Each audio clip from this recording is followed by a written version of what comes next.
avec ce cercle. Il faut que je dessine quelque chose dans ce cercle. Commencez par le 12, c'est plus facile. Où est le 12?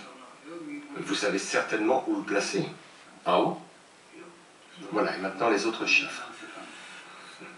6, 7, 8, 9.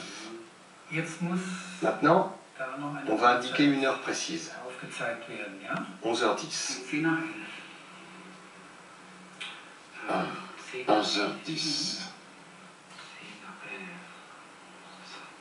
Comment ça peut être?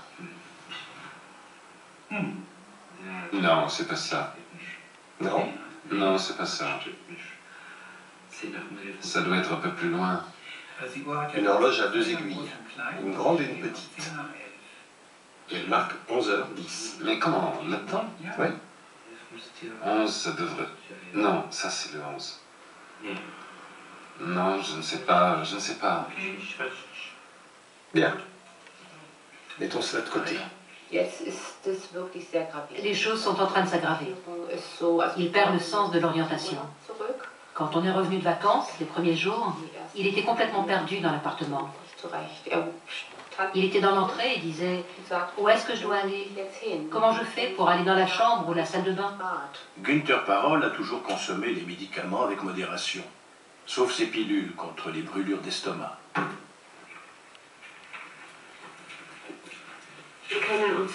Nous nous connaissons depuis 28 ans et mon mari a toujours pris ses médicaments. Peut-être même avant notre rencontre.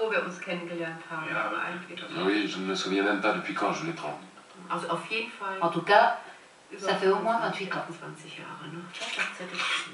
Il va y avoir ça. Alors, qu'est-ce que ça dit? La prise prolongée de forte dose, écoute ça, peut provoquer des dépôts d'éléments d'aluminium dans les tissus nerveux et osseux.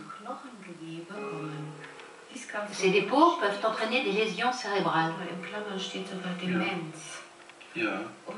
Regarde, il y a même écrit démence entre parenthèses. Et de l'anémie. C'est honteux. C'est pourquoi il faut contrôler régulièrement le taux d'aluminium dans le sang en cas d'insuffisance rénale et de prise prolongée. Mais qui contrôle ton taux d'aluminium? Nous, on ne l'a pas fait en tout cas. Non.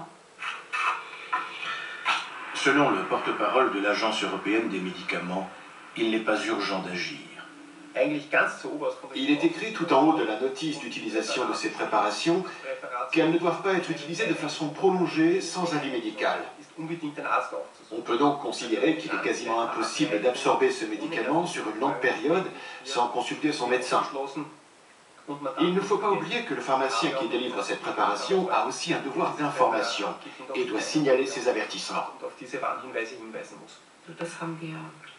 Personne ne nous a jamais signalé cela, même dans la meilleure des pharmacies. Jamais, c'est vrai. Nous n'avons jamais été avertis de ces risques.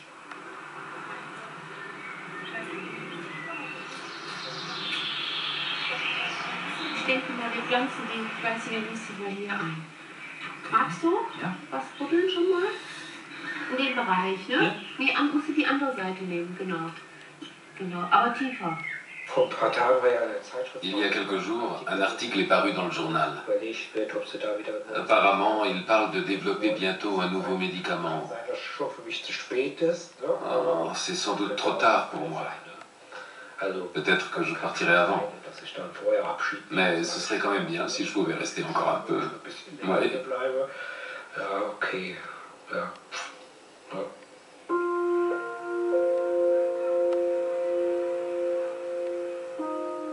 L'aluminium est le seul élément disponible en abondance sur Terre qui ne soit pas utile à l'organisme et dont aucune fonction biologique n'a besoin. Du point de vue de l'évolution, c'est très inhabituel car la nature cherche généralement à tirer parti de tout ce qui existe.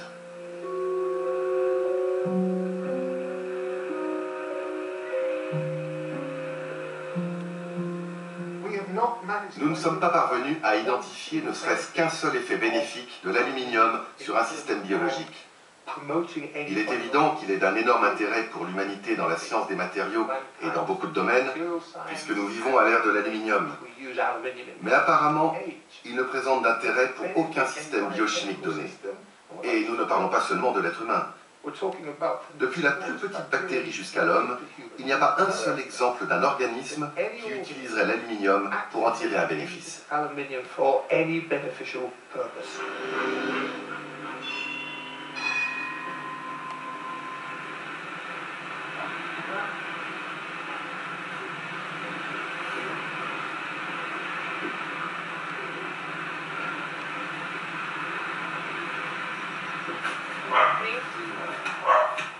Un village de pêcheurs près de Barcarena, dans l'estuaire du fleuve Amazone. L'état du Pará est largement couvert de forêts tropicales et traversé par de grands fleuves, comme le Rio Pará, qui coule parallèlement à l'Amazone vers l'Atlantique. La population locale tire traditionnellement de la pêche une bonne partie de sa nourriture.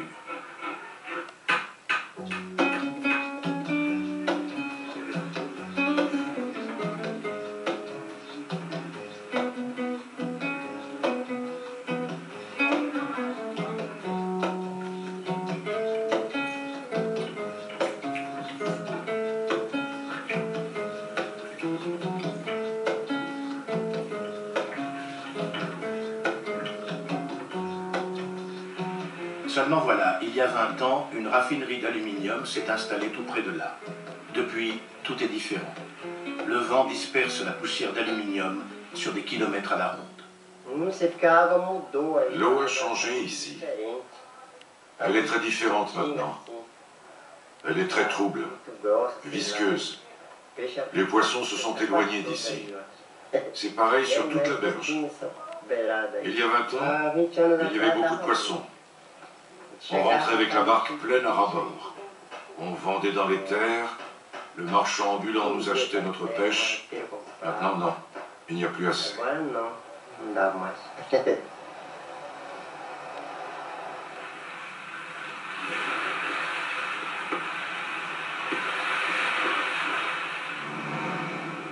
Voici mon entreprise. C'est la plus grande usine d'aluminium au monde. Nous avons la capacité de produire plus de 6 millions de tonnes par an. 6 millions de tonnes. Oui, 6 millions par an.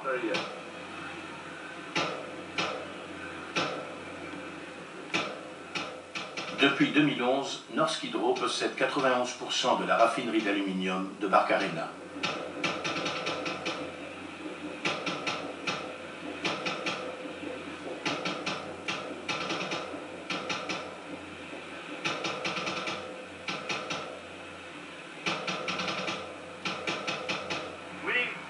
La bauxite arrive de Trombetas par bateau dans le port.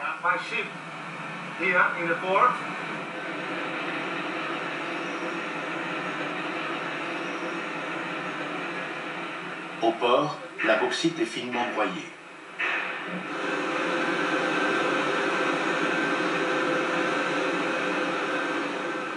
Pour isoler l'aluminium du fer et des autres composants, il faut de grosses quantités de soude caustique. Les ouvriers ont peur de cette solution alcaline, la plus corrosive que l'on connaisse. La soude dissout l'alumine contenu dans le minerai et on obtient ainsi une liqueur séparée des impuretés non solubles.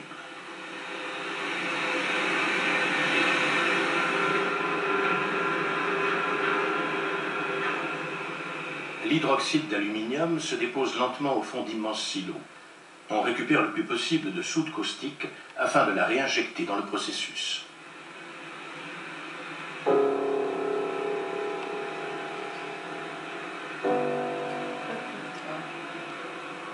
Plus de la moitié de la bauxite n'est pas utilisable. Elle est rejetée sous forme de boue ocre. On y trouve la moitié des éléments chimiques du tableau périodique, comme le mercure et l'arsenic, ainsi que des résidus d'aluminium. Tout cela mélangé à la soude caustique fait de cette boue ocre un produit chimique dangereux. Sur le site, les conditions de travail sont très difficiles. La peau ne doit absolument pas entrer en contact avec cette boue corrosive, surtout à des températures tropicales de 30 degrés à l'ombre.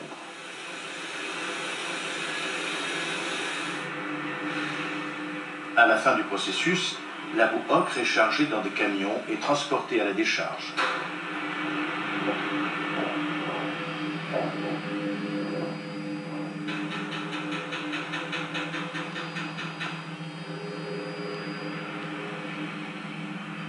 Cette décharge se trouve à proximité et occupe 2 fois plus de place que la raffinerie elle-même. Des millions de tonnes de déchets toxiques dont on ne peut rien faire s'étendent à perte de vue.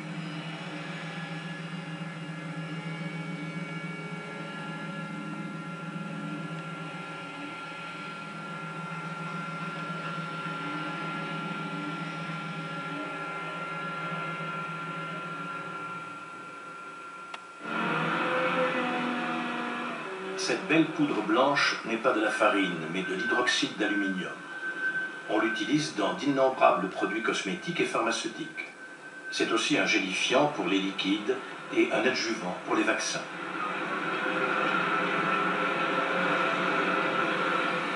Mais le produit phare de la raffinerie, c'est l'oxyde d'aluminium. On calcine l'hydrate d'alumine à 1300 degrés. On obtient alors une fine poudre blanche. Ce matériau sera en majeure partie exporté.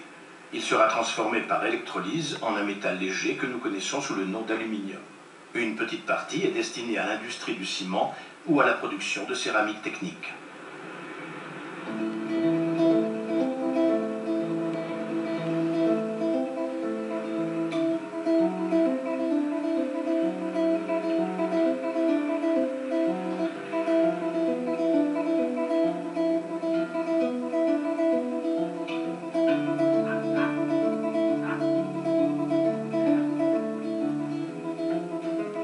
Aujourd'hui, José Brandao a pêché une livre de crevettes.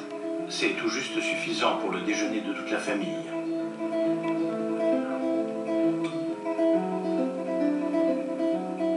José est pêcheur. Avant, il avait 2 employés. Maintenant, il se fait aider par son fils de 10 ans. Mais il faut aussi que le petit Carlos aille à l'école. Ses parents espèrent qu'il pourra un jour travailler dans l'usine d'aluminium.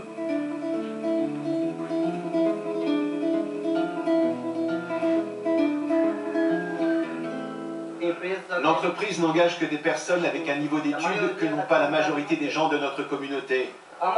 La plupart des jeunes sont en train de devenir des trafiquants. Ils n'ont pas de formation. L'usine était censée aider beaucoup de gens. Elle aurait dû proposer des formations aux gens d'ici pour qu'ils puissent aller y travailler, au lieu d'embaucher tous ces étrangers.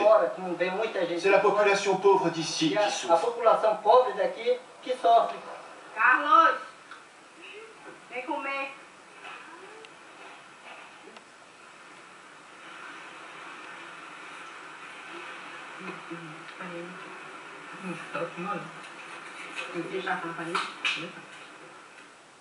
Barcarena a vu sa population tripler au cours des 20 dernières années. Ce petit coin de province paisible compte aujourd'hui 150 000 habitants.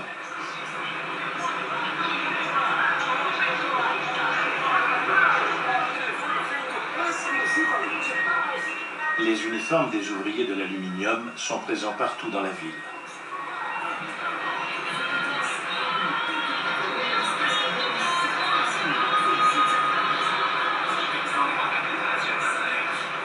Les quartiers où résident les dirigeants de l'aluminium sont tranquilles et bien sécurisés.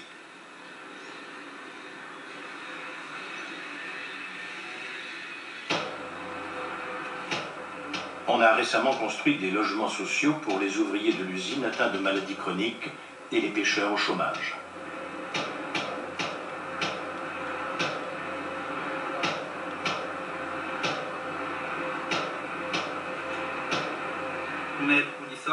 Le médecin m'a dit d'arrêter de jouer au foot et d'arrêter le vélo. Je lui ai demandé pourquoi, docteur. Parce que vous pourriez vous casser les os très facilement. Il y a 3 mois, je me suis cassé la jambe. J'ai 7 broches ici. Je n'arrive pas à dormir. J'ai constamment mal à la tête. Quand je me lève le matin, je suis plus fatigué que la veille en me couchant. J'ai le corps brûlé à 60%. À cause de la vapeur condensée, qui contient aussi des produits chimiques, qui est contaminée. Ces derniers temps, je vis comme ça. Voilà tous les médicaments que je prends. J'ai des médicaments pour dormir. Ils sont où? Aide-moi, s'il te plaît. 34 ans. J'avais 34 ans quand ils m'ont dit de prendre ma retraite. D'un côté, ça a du bon, mais de l'autre, non. Comment ça se fait qu'ils mettent à la retraite un type de 34 ans? Ça veut dire que c'est grave. J'ai 29 ans. En mai, ça fera 5 ans que j'ai commencé à travailler là-bas. C'est difficile pour moi de passer à autre chose, en sachant que c'est là-bas que je suis tombée malade. Ils emportent les richesses et nous, on reste avec les maladies. C'est pas une entreprise, ce sont des assassins. Vous pouvez leur dire ce que je pense d'eux. Ce sont des bandits. Je le dis haut et fort. Nous avons confronté la direction du groupe à ces accusations. Un porte-parole a reconnu que les ouvriers étaient exposés à divers éléments nocifs, comme les produits chimiques, la chaleur et le bruit. Mais Norsk Hydro, a-t-il ajouté, n'est majoritaire dans l'entreprise que depuis février 2011. Un plan de sécurité de grande envergure est actuellement mis en place et la direction du groupe en attend une réduction substantielle des risques pour la santé des ouvriers. Le groupe a aussi des projets plus ou moins aisés à mettre en place pour valoriser la montagne de boue ocre qui ne cesse de croître.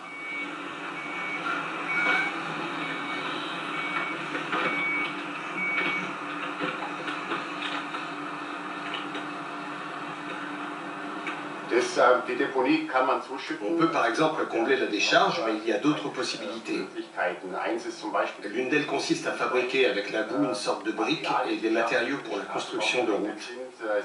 Il y a des maisons expérimentales construites avec un matériau contenant jusqu'à 80% de boue ocre. L'idée ici, c'est de récupérer la solution aqueuse. On va aménager la décharge en pente.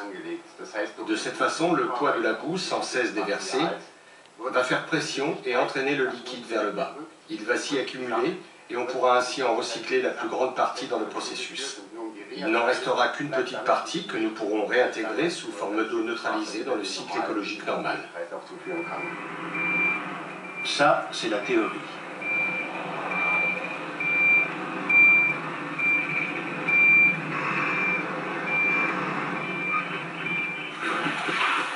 Pour les habitants des environs, l'eau est un élément bien réel et essentiel au quotidien.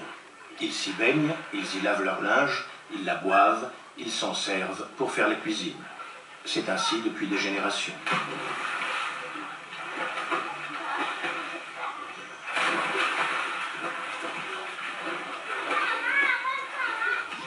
Silvania Maria dos Santos vient d'une famille indigène.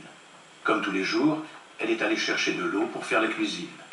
Il n'y a pas l'eau courante et peu de gens ont les moyens d'acheter des bouteilles au supermarché.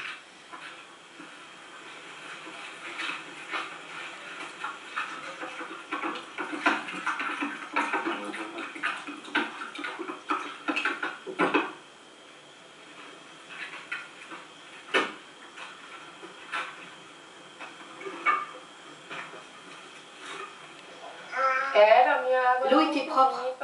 On se baignait dedans. On la buvait même, sans aucun problème. On n'avait pas de maladie de peau, on pouvait laver le linge. Nos ancêtres ont eu la chance de pouvoir boire une eau bonne et propre. Aujourd'hui, on ne peut plus le faire. Tout est contaminé. Les enfants ont la peau qui éclate à cause de l'eau. Quand on se baigne, on a la peau qui brûle. Ça pique le corps comme du piment sur les lèvres. Mais on a besoin de cette eau. On ne peut pas faire autrement. On n'a pas les moyens d'acheter de l'eau minérale. Personne ne nous aide. Ils sont venus ici seulement pour polluer nos rivières.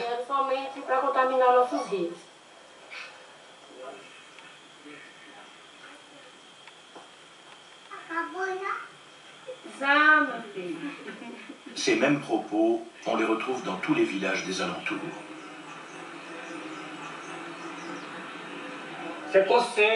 C'est du prurite, ça. C'est dû au fait qu'elle se baigne dans l'eau du puits. Ça lui fait des marques sur les bras, sur les jambes. Ça la démange.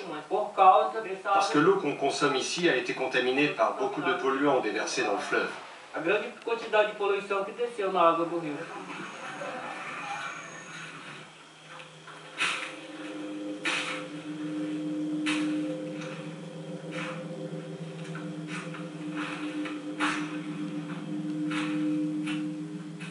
Le domaine de l'usine d'aluminium est voisin du village.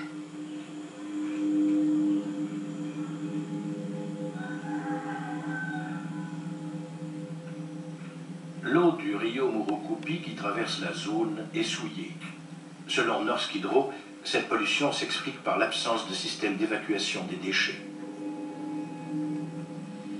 On se trouve ici de l'autre côté de la décharge de boue ocre. Il y a 3 ans, le bassin a débordé après de fortes pluies et la boue a envahi les terres. La direction du groupe regrette l'incident. Elle affirme que les règles de sécurité sont désormais plus sévères.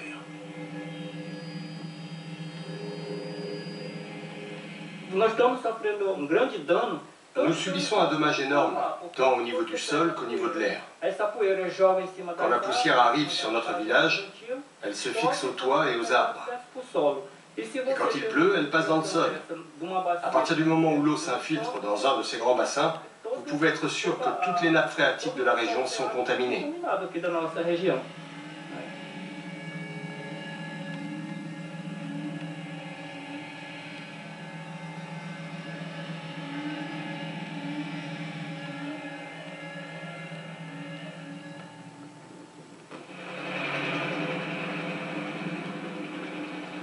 En 2010, en Hongrie, une coulée de boue ocre de même nature a provoqué une catastrophe écologique majeure.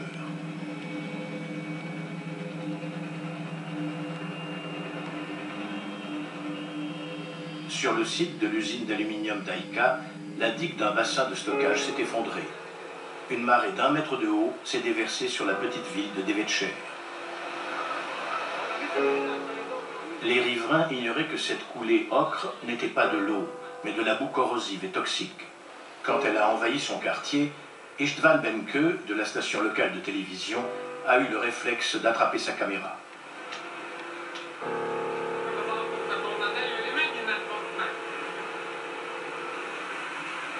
La rue s'est transformée en torrent. Istvan Benke a pu se réfugier sur la terrasse de sa maison. Voici des images prises par sa femme.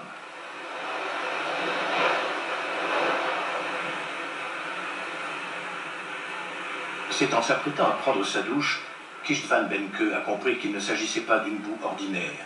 La solution alcaline avait dissous ses chaussettes. Ce voisin est tombé. Il est couvert de boue ocre jusqu'à la tête. Les pompiers les emmènent tous les deux à l'hôpital.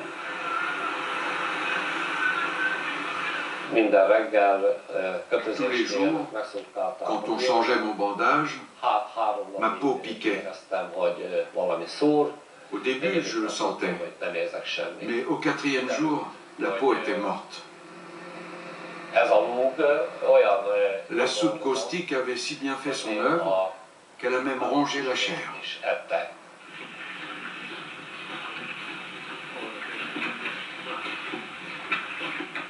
Le village voisin de Kolontar a été le plus durement touché par la catastrophe. Josef Fuchs, un agriculteur, arpente les ruines de la maison de ses parents.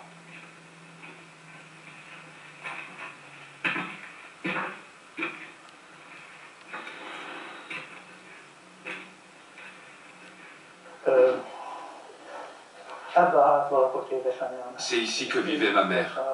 Je suis né ici. Elle a été emportée sur 100 mètres par la boue. La pauvre femme est morte le lendemain. 1 million de mètres cubes de ce liquide hautement toxique s'est répandu sur le secteur. Le torrent de boue a tué 10 personnes. Plus d'une centaine, gravement brûlées, ont dû être transportées dans les hôpitaux alentours. Et ces chiffres ne tiennent pas compte des séquelles tardives.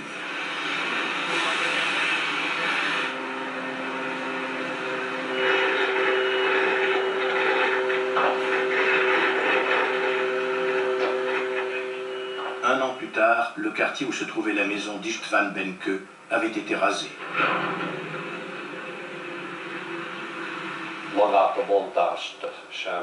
Je n'ai pas voulu assister à ça.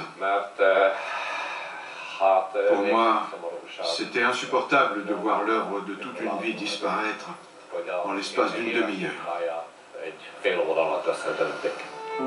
La catastrophe a ruiné sa santé. Son corps est couvert de cicatrices. Il ne peut plus porter de caméra.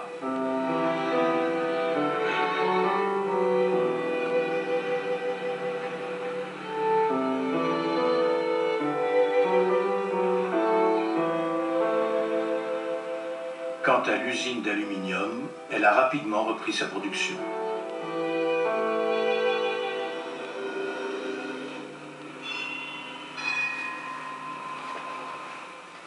La poudre d'aluminium du Brésil est arrivée en Allemagne dans le port de Neuss-Düsseldorf.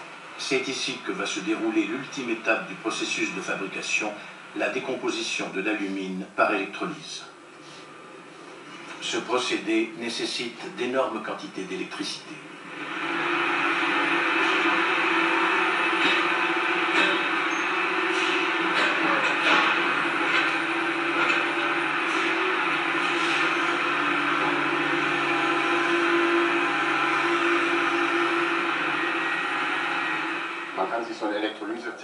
Une cuve électrolytique, c'est une sorte de baignoire dont l'intérieur est revêtu de carbone. C'est là que se produit la fusion. On y fait passer un courant électrique de très haute intensité qui va transformer l'alumine, ou oxyde d'aluminium, en aluminium. Plus d'1% de la consommation mondiale d'électricité est utilisée pour la production d'aluminium.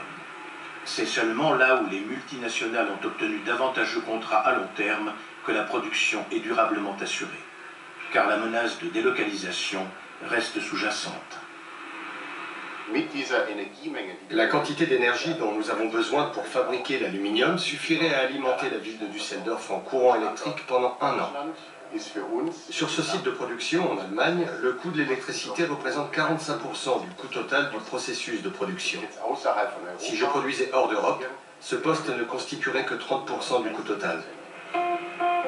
La production d'aluminium nécessite 10 fois plus d'énergie que celle de l'acier. Et cette énergie reste prisonnière du métal. L'aluminium en fusion a des propriétés explosives.